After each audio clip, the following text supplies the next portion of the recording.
दोस्तों 18 फरवरी को हमारा कक्षा 12वीं का व्यवसाय धन बिजनेस स्टडीज का एमपी बोर्ड एग्जाम 26 का पेपर होने वाला है, इसलिए लगातार मैं आपकी तैयारी कराते जा रहा हूँ। 2 अंकी वाले 3 अंकी वाले महत्व प्रश्न कवर करा दिए, 4 अंकी वाले प्रश्न उत्तर रह जाते तो हम क्या उन्हें कवर करने वाले हैं। ये आपका पार्ट 1 रहने वाला है। जितने क्वेश्चन बताऊं अच्छे से दोस्तों आपको तैयार कर लेना है। बाकी क्रम से वीडियो देखना चाहते हैं 12th business studies MP board exam 26 के नाम से प्लेलिस्ट होगी, प्लेलिस्ट पे आकर क्रम से वीडियो देखकर आप तैयारी कर सकते हैं। तो जो हो गया उसे सोचा नहीं करते, जो मिल गया उसे खोया नहीं करते, हासिल उन्हें ही होती है सफलता, हासिल उन्हें ही होती है सफलता, जो वक्त और हालात पर रोया नहीं करते। पहला दोस्तों हमारा क्वेश्चन है, प्रबंधकीय सिद्धांतों का महत्व समझाइए। प्रबंधकीय सिद्धांत का आपको महत्व बताना है। पहला आपका कार्य क्षमता में वृद्धि, दूसरा है प्रबंधकीय प्रगति की स्पष्टता, तीसरा है मानवीय संबंधों में सुधार, चौथा है आपका प्रबंध को सुदृढ़ बनाने के लिए सहायक। कोई भी देखिए क्वेश्चन का सॉल्यूशन याद करें तो ओके, आपके जितने हो सकता है पॉइंट वाइज पॉइंट दिया जाएगा। तो आपको याद क्या करना है, सबसे पहले आपको क्या है उसके पॉइंट एकदम परफेक्ट आपको याद होना चाहिए। मैंने आपको क्या है पॉइंट एकदम परफेक्ट आपको तैयार करना है, क्योंकि पॉइंट ज्यादा बना नहीं सकते। ओके, पॉइंट याद रहेगा, उसके बारे में आप एक लाइन लिख सकते हैं, जैसा कि जैसे आपको पेपर में लिखना चाहिए उसी पार्ट से मैंने आपको दिया हुआ। ओके, तो सेम आपको हेडिंग याद हो जाएगी, फिर उसके बारे में एक लाइन आप आसानी से बता पाएंगे।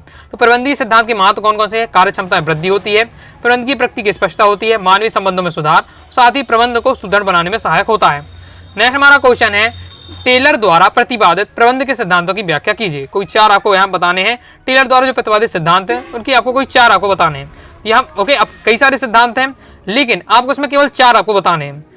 तो पहला है कार्यानुमान का सिद्धांत, इंपॉर्टेंट है, प्रीवियस ईयर में आ चुका है। तो कार्यानुमान का सिद्धांत है, फिर योजना का सिद्धांत है, वैज्ञानिक चयन एवं प्रशिक्षण का सिद्धांत और प्रेरणात्मक मजदूरी पद्धति का सिद्धांत। तो ये आपके दिए हैं टेलर द्वारा प्रतिपादित प्रबंध के सिद्धांत। तो अच्छे से आपको तैयार कर लेना है। पहले तो आपको हेडिंग एकदम याद होनी चाहिए, उसके बारे में आपको 2-2 लाइन पढ़ लीजिएगा तो आपको समझ में आ जाएगा। सिंपल लैंग्वेज में दिया हुआ है, तो जिस हिसाब से जैसा पेपर लिखना चाहिए उसी हिसाब से मैंने आपको आंसर यहाँ सेट किया गया है।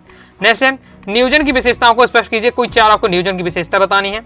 पहला है उद्देश्य का स्पष्ट होना। नियोजन करने से क्या हो जाता है, हमारा जो हमारा उद्देश्य होता है वो एकदम स्पष्ट हो जाता है। आदर्श नियोजन के लिए यह जरूरी है संस्था या संगठन क्रियात्मक विभागों का उद्देश्य सरल, बोधगम्य और सुप्रभावित एवं सुस्पष्ट हो। नेक्स्ट पॉइंट है लोचता। इसके बाद नेक्स्ट है निरंतरता और एकता। ये सभी आपके दिए हुए नियोजन की विशेषताएं। ओके, लोचता का मतलब है कि नियोजन में लोच का गुण आवश्यक है, अर्थात आवश्यकता अनुसार उसमें परिवर्तन किया जा सकता है। लोच का मतलब होता है कि हम जिस प्रकार से अगर समय के अनुसार परिवर्तन करना पड़े उस नियोजन में तो हम क्या परिवर्तन कर सके। तो ये आपका कहलाता है नियोजन। निरंतरता, नियोजन केवल एक बार बनाने की वस्तु नहीं वरन क्या है योजना बनाने की कार्य निरंतर क्या चलता रहता है। अभी नियोजन क्या है? नियोजन क्या है कि जो प्रक्रिया लगातार चलती रहती है। ओके, इसके बाद है एकता। एकता नियोजन के एक महत्वपूर्ण विशेषता है। इसके अनुसार एक समय में केवल एक ही योजना का प्रभावशील रह सकती है, क्योंकि 2 या 2 से अधिक योजना लागू करने पर क्या भ्रम की स्थिति पैदा हो सकती है। नेक्स्ट हमारा क्वेश्चन है, नियोजन की सीमाएं लिखिए। कोई 4 आपको सीमाएं बतानी है। कौन कौन सी सीमाएं दी है? एक व्ययपूर्ण कार्य, दूसरा है अविश्वसनीय पूर्वानुमान, तीसरा है आपका व्यक्तिगत स्वतंत्रता की समाप्ति, चौथा है आपका लोच का अभाव। तो ये आपके दिए हैं नियोजन की सीमाएं, तैयार कर लीजिएगा। क्रम से पहले आपका व्ययपूर्ण कार्य, अविश्वसनीय पूर्वानुमान, व्यक्तिगत स्वतंत्रता की समाप्ति और लोच के अभाव। तीन नियोजन की आपको क्या दी सीमाएं दी हैं, क्रम से आपको तैयार कर लीजिएगा। नेक्स्ट हमारा है नियुक्तिकरण, जैसे क्या है स्टाफिंग भी कहते हैं, इसका महत्व आपको बताना है। नियुक्तिकरण के क्या क्या महत्व होते हैं? पहला है संस्थान की आवश्यकताओं की पूर्ति हेतु होती है, दूसरा है परिवर्तनों का सामना करने हेतु, कार्य संपादन के लिए आवश्यक होता है। ओके, अब नियुक्तिकरण के महत्व जैसे पहला कि संस्थानों की आवश्यकताओं की पूर्ति हेतु दिन प्रतिदिन जो उपक्रम होते हैं, व्यवसाय होता है क्या बढ़ता जाता है। ओके, आकार की दृष्टि से कर्मचारियों की संख्या भी क्या वृद्धि होती जाती है। अगर आपका व्यवसाय बड़ा हो रहा है तो लोगों की ज्यादा संख्या चाहिए पड़ेगा, इसलिए नियुक्तिकरण होता है। नेक्स्ट है परिवर्तनों का सामना करने हेतु, उपभोक्ता की रुचि, फैशन आदि में परिवर्तन, तकनीकी में परिवर्तन, उत्पादन विधि में परिवर्तन आदि के कारण योग्य और प्रशिक्षित अनुभवी क्या कर्मचारी की नियुक्ति आवश्यक हो जाती है। फिर कार्य संपादन के लिए आवश्यक संस्थान में उत्पादन के विक्रय और विपणन से संबंधित विभिन्न कार्यों को अकेला प्रबंधक का पूरा नहीं कर सकता, इसके लिए कुशल कर्मचारियों की नियुक्ति आवश्यक होती है।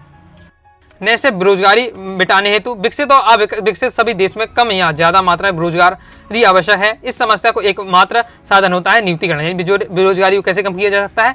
लोगों को नौकरी देकर या नियुक्तिकरण करके। ओके, नेक्स्ट हमारा क्वेश्चन है भर्ती और चयन में अंतर इंपॉर्टेंट रहने वाला है। भर्ती चयन में क्या अंतर होता है? कर्मचारियों की जो भर्ती विभिन्न स्रोत से होती है, क्योंकि कर्मचारी को जो चयन एक निश्चित प्रक्रिया के द्वारा होता है। इसमें भविष्य के लिए कर्मचारियों की खोज की जाती है, किसमें? आपकी भर्ती में। जबकि चयन में इसके अंतर्गत वर्तमान के लिए क्या चयन नियुक्ति की जाती है। भर्ती के बाद चयन प्रक्रिया आरंभ होती है, जबकि चयन के बाद क्या नियुक्ति आदेश जारी सीधे किया जाता है। भर्ती का अंतिम उद्देश्य क्या है? कर्मचारियों की खोज करना है, जबकि चयन का उद्देश्य क्या है? अंतिम उद्देश्य चुनाव का नियुक्ति करना है। भर्ती यानी अलग सबको क्या है, एक साथ, जैसे एक साथ पेपर देते कोई गवर्नमेंट जॉब होता है, ओके, गवर्नमेंट जॉब के लिए क्या है, सभी लोग एक साथ, मान ली 10 लाख लोगों ने फॉर्म भरा, तो आपका भर्ती के अंतर्गत आएगा। लेकिन चयन में क्या है, जो लोग उसमें क्या है पास हुए हैं, उनके जो क्या है, जो भी जॉब प्राप्त कर रहे हैं, वो आपके चयन के अंतर्गत आएगा। नेक्स्ट है आपका मूल्य या कीमत निर्धारण को प्रभावित करने वाले आपके घटक कौन कौन से हैं, वो आपको पूछे जा रहे हैं। पहला है वस्तु की मांग, दूसरा है वस्तु की विशेषताएं, वस्तु की लागत और वस्तु का वितरण मार्ग। दिए हैं आपके दिए हुए हैं कीमत निर्धारित को प्रभावित करने वाले आपके घटक। वस्तु की मांग, ओके, मांग जैसे अगर आप इकोनॉमिक सब्जेक्ट में देखा होगा, इकोनॉमिक सब्जेक्ट में पढ़ा होगा कि वस्तु की जो मांग होते हैं, मांग और उसकी कीमत में आपका क्या विपरीत संबंध होता है। वस्तु की कीमत क्या है, कम हो जाती है तो मांग बढ़ जाती है, कीमत बढ़ जाती है तो मांग घट जाती है। तो इस प्रकार से मांग और आपकी कीमत में विपरीत संबंध होता है, तो वही होता है वस्तु की कीमत निर्धारण में। ओके, वस्तु की विशेषता में होता है कि वस्तु के जीवन चक्र इस प्रकार से वस्तु क्या नाशवंता है, स्थापन वस्तु की उपलब्धि है कि नहीं है, ये सब भी क्या है वस्तु की विशेषताएं भी उसकी कीमत को निर्धारित करती है। वस्तु की लागत कितनी हुई है, ओके, निर्माता को अपनी वस्तु की लागत से कम मूल्य पर बेचने पर उसे क्या है क्षति होगी, यानी जितनी वस्तु में बनी हुई है उससे उसे महंगी बेचना पड़ेगा। उसका व्यवसाय को उद्देश्य लाभ कमाना, अतः वह मूल्य निर्धारण करते समय लागत का ध्यान में रखेगा। ओके, इसके बाद वस्तु का वितरण मार्ग, ओके, अगर मान लीजिए आपका कोई सामान क्या है बहुत दूर से मंगाते हैं, तो आपने देखा होगा उसका क्या जो आपका डिलीवरी चार्ज जो ज्यादा लगता है, कोई पास से आता है तो कम लगता है। सेम इसी बात से वस्तु का जो वितरण मार्ग होता है वो भी क्या एक बार से मूल्य को प्रभावित कर रहा है। नेक्स्ट हमारा विपणन मिश्रण के तत्वों को समझाइए। तो विपणन मिश्रण के तत्व कौन कौन से? पहला आपका सम्मिश्रण उत्पाद, दूसरा आपका मूल्य सम्मिश्रण, तीसरा है विपणन मार्ग सम्मिश्रण, चौथा है आपका संवर्धन सम्मिश्रण। तो ये आपके दिए हुए विपणन मिश्रण के तत्व के। तो क्रम से दोस्तों आपको तैयार कर लेना। पहले तो आपको हेडिंग आपको याद होगी, पढ़ते ही आपको जो है चीजें समझ आएंगी, समझ के तो आपको तैयार करना, अंदर के जो डिटेल है वो आपको पढ़कर समझना है और तैयार करके रहना है। फिर अपनी लैंग्वेज में आप लिख सकते हैं। मैंने आपको यहाँ मेहनत किसमें करनी है, उसकी हेडिंग आपको याद करने में करना है। ओके, नेक्स्ट हमारा वैज्ञानिक प्रबंध के कोई 4 लक्षण आपको बताने हैं। वैज्ञानिक प्रबंध के कौन कौन से आपके लक्षण दिए, पॉइंट वाइज पॉइंट दिया है। जैसे आपका है पहला है वैज्ञानिक प्रबंध एक नियोजित एवं क्रमबद्ध प्रबंध विधि है। इसके अंतर्गत प्रत्येक कार्य का वैज्ञानिक विश्लेषण किया जाता है। दूसरा, इसके प्रयोग में श्रमिकों की कार्य क्षमता में वृद्धि होती है। इसके प्रयोग से उपक्रम में उत्पादन में वृद्धि होती है। इसके प्रयोग से साधनों का बंटवारा व्यवस्थित तरीके से किया जाता है ताकि साधनों का क्या सदुपयोग हो सके। ये सब आपके क्या वैज्ञानिक प्रबंधन के आपके लक्षण हैं। आगे देख लेते हैं। आगे नेक्स्ट हमारा क्वेश्चन है, वैज्ञानिक प्रबंध के श्रमिकों द्वारा विरोध क्यों किया जाता है? तो वैज्ञानिक प्रबंध में श्रमिकों द्वारा अक्सर विरोध किया जाता है। क्यों किया जाता है? पहला, अधिक परिश्रम। अधिक क्या है, वैज्ञानिक प्रबंध के विरोध करने वाले कर्मचारियों को आरोप होता है कि उनसे क्या है अपने मतलब लाभ के लिए, कंपनी के अपने लाभ के लिए जो कर्मचारी होते हैं उससे ज़्यादा क्या काम करवाती, ज़्यादा काम कराती है। उनका वेतन तो उनकी फिक्स रहती है, काम से ज़्यादा लिया जाता है। तो अधिक परिश्रम उनका विरोध का कारण होता है, साथ ही बेरोजगारी होती है। ओके, इसके साथ ही निरंकुश प्रबंधन रहता है। वैज्ञानिक प्रबंध में क्या है, निरंकुशता है, उनकी मनमानी चलती है तथा शहर श्रमिकों को उचित व्यवहार नहीं किया जाता, उनके साथ अच्छे से पेश नहीं आया जाता है, अपनी मनमानी के अनुसार काम कराया जाता है। श्रमिक संगठन कमजोर एवं उचित वेतन नहीं होता है। श्रमिक संगठन क्या है, कमजोर होता है और साथ ही उनका है उस जिस हिसाब से काम करते हैं उस हिसाब से वेतन नहीं दिया जाता है। तो ये सब कारण है जिससे क्या है श्रमिक विरोध करते हैं। सिंपल है। नेक्स्ट हमारा नीतियों और कार्यविधियों में क्या अंतर होता है? तो ये आपका नीति और कार्यविधि में अंतर दिया है। तो नीतियां होती है प्राय उच्च प्रबंधकों द्वारा बनाई जाती है, जबकि कार्यविधियों का निर्धारण निम्न स्तरीय प्रबंधकों द्वारा किया जाता है। नीतियां हैं जो ऊपर वाले लोग होते हैं, बॉस होते हैं, वो बनाते हैं, जबकि जो आपकी कार्यविधियां होती हैं वो क्या है निम्न स्तर के जो निम्न स्तरीय जो प्रबंधक होते हैं उनके द्वारा तैयार की जाती है।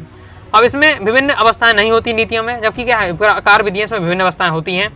नीतियों में इस बात की व्याख्या की जाती है कि संस्था के उद्देश्य को पूरा करने के लिए क्या कार्य करना है, क्योंकि कार्यविधि में यह निश्चित किया जाता है कि नीतियों के निर्धारण कार्यों को पूरा करने के लिए क्या तरीका क्या होगा। ओके, इस प्रकार से आपका दिया हुआ नीतियां और कार्यविधि में अंतर तैयार करके रखिएगा। नेक्स्ट देख लेते हैं। नेक्स्ट हमारा क्वेश्चन है, नियोजन के घटकों को समझाइए। नियोजन के कौन कौन से घटक हैं? 4 आपको घटक बताने। तो पहला आपका उद्देश्य है, फिर नीतियां हैं, ये सब आपके नियोजन घटक हैं। अब इनको भी अलग से मैं आपको नीतियां क्या होती है, उद्देश्य क्या है, हमने ये सब अलग से 2 नंबर टॉपिक मतलब शॉर्ट में समझे हैं। ओके, तो पहले से अगर आपने समझे तो आपको आराम से 2 लाइन लिख पाएंगे। तो आपको बस याद रखना कि नियोजन के घटक पूछे जाए तो उद्देश्य है, नीतियां हैं, कार्यविधियां हैं और नियम है। ये सभी दोस्तों आपके हैं नियोजन के घटक हुए। इसके बाद नेक्स्ट हमारा क्वेश्चन, भर्ती के किन्हीं 4 बाह्य स्रोतों को आपको बताने हैं। भर्ती हो रही है तो उसको क्या है बाहर तरीके स्रोत कौन कौन से हैं भर्ती के लिए? पहले विज्ञापन होता है। ओके, यह भर्ती का सबसे लोकप्रिय विधि होती है। समाचार पत्रों पत्रिकाओं में विज्ञापन देकर क्या कुशल कर्मचारी की नियुक्ति की जा सकती है। फिर रोजगार कार्यालय, ओके, कार्य पाने वाले इच्छुक व्यक्ति क्या होता है रोजगार कार्यालय में अपना पंजीयन कराते हैं। ओके, फिर परिसर भर्ती, आधुनिक समय में क्या तकनीकी एवं पेशेवर योग्यता वाले उपयुक्त अभ्यर्थी की नियुक्ति तकनीकी शिक्षण संस्थाओं में जाकर की जाती है। फिर नेक्स्ट है आपका फाटक भर्ती। फाटक भर्ती में क्या होता है अकुशल श्रमिकों के रिक्त पदों की सूचनाओं को फाटक पर चस्पा कर दिया जाता है। सूचना के आधार पर उपस्थित श्रमिकों में से उचित श्रमिकों की भर्ती कर ली जाती है। इसे क्या है, फाटक भर्ती कहा जाता है। तो ये सब आपके यहाँ भर्ती के 4 बाह्य स्रोत हैं, तैयार कर लीजिएगा। आगे देख लेते हैं। आगे नेक्स्ट हमारा क्वेश्चन है, नियुक्तिकरण की विशेषताएं या लक्षण बताइए। नियुक्तिकरण की कौन कौन सी विशेषताएं हैं? यह प्रबंध का एक सतत कार्य होता है नियुक्तिकरण। नेक्स्ट है आपका मानवीय पहलू, जटिल एवं पेचीदा कार्य और प्रबंध का सामाजिक दायित्व। ये इन पॉइंटों के माध्यम से नियुक्तिकरण की क्या विशेषताएं बताई जा रही हैं। ओके, तो ये आपको है पढ़ते ही आपको समझ में आ गया, तैयार कर लीजिएगा। जितने हिसाब से मैंने बताया बस इतना ही आपको क्या पेपर में लिखना है। जिस हिसाब से पेपर में जितना आपको लिखना चाहिए उसी हिसाब से आंसर दिया हुआ है। नेक्स्ट हमारा क्वेश्चन है, विक्रय संवर्धन की किन्हीं 4 तकनीकों या विधियों का वर्णन कीजिए। विक्रय संवर्धन की विधि कौन कौन सी है? पहला आपका मुक्त नमूने। उपभोक्ता को मुक्त नमूने के पैकेट बांटकर विक्रय संवर्धन का प्रभावशाली बनाया जाता है। मुक्त नमूने का मतलब है ये कोई नई कंपनी है, ओके, यदि वो क्या है निरमा बनाती है, ओके, वॉशिंग पाउडर निरमा मान लीजिए बनाती है, ओके, कपड़े धोने का बनाती है, तो उपभोक्ता को जो नए हो गए उन्हें कैसे पता कि इससे कपड़े साफ होते कि नहीं होते? तो वो क्या है पहले कुछ पैकेट छोटे पैकेट क्या फ्री में लोगों को बांटेगी। जब वो लोग उसको चेक करेंगे, उन्हें विश्वास हो जाएगा, तब उनको क्या खरीदेंगे। तो ये क्या है इस प्रकार से। तो ये विक्रय संवर्धन का एक तरीका है। मूल्य में कमी, ओके, जो बड़ी कंपनी जितने मूल्य में आ रहे हैं सामान, ओके, उसी को क्या है ओके कम मूल्य में अगर देते हैं तो लोग सस्ती, बहुत लोग कहते हैं कि क्या है उसकी क्वालिटी ना देखकर उसे क्या है कीमत पर देखते हैं कि कीमत अगर सस्ती होगी तो हम क्या ले लेंगे, ओके, कीमत कम होगी तो हम उसे ले लेंगे। तो उसे क्या है मूल्य जो नई लॉन्च होती है अधिकतम वस्तुएं तो उसकी कीमत क्या है कमी होती है, ओके। फिर निःशुल्क प्रशिक्षण दिया जाता है और उत्पाद एक्सचेंज किया जाता है, ओके। वर्तमान में यह विधि व्यापक पैमाने पर अपनाई जा रही है, जिसके अंतर्गत टीवी स्कूटर आदि दीजिए और बदले में क्या है बिना मूल्य पर ले जाइए, ओके, यानी अल्लाह बल्दी। जैसे आपने देखा होगा कि अगर आपके पुराना मोबाइल हो गया तो पुराना मोबाइल देकर, ओके, उसकी जो कीमत होगी वो आपकी कट जाएगी और नई मोबाइल आपको मिल जाएगा। तो इस प्रकार से, ओके, तो ये विधि भी अपनाई जाती है विक्रय संवर्धन में। तो ये सभी आपको है, ये सभी आप जानते होंगे, बस पढ़ के आपको समझ लेना है। नेक्स्ट हमारा क्वेश्चन, विज्ञापन की विशेषताएं। विज्ञापन कौन कौन सी विशेषताएं होती हैं? पहले ये सार्वजनिक जानकारी होती है। विज्ञापन विज्ञापित वस्तु के बारे में अधिक से अधिक लोगों को देश विदेश में रहने वाले असंख्य व्यक्तियों की जानकारी देता है। साथ ही व्यापकता रहती है। विज्ञापन में व्यापक प्रक्रिया है। इसके विज्ञापन के विभिन्न माध्यमों का उपयोग किया जाता है। फिर संदेश की क्या है उसमें पुनरावृत्ति होती है। विज्ञापन में संदेश को क्या है बार बार दोहराने की भी आवश्यकता पड़ती है। फिर अव्यक्तित्व विज्ञापन सदैव क्या अव्यक्तित्व रहता है। आमने सामने बैठकर कोई व्यक्ति क्या है विज्ञापन नहीं करता है। तो ये सब आपके दिए विज्ञापन की विशेषताएं। तो इस प्रकार से दोस्तों मैं आपको सिलेक्टेड 4 नंबर वाले प्रश्न बताए हैं। अभी कुछ और क्वेश्चन रह जाते हैं तो हम क्या सेकंड पार्ट में कवर करेंगे।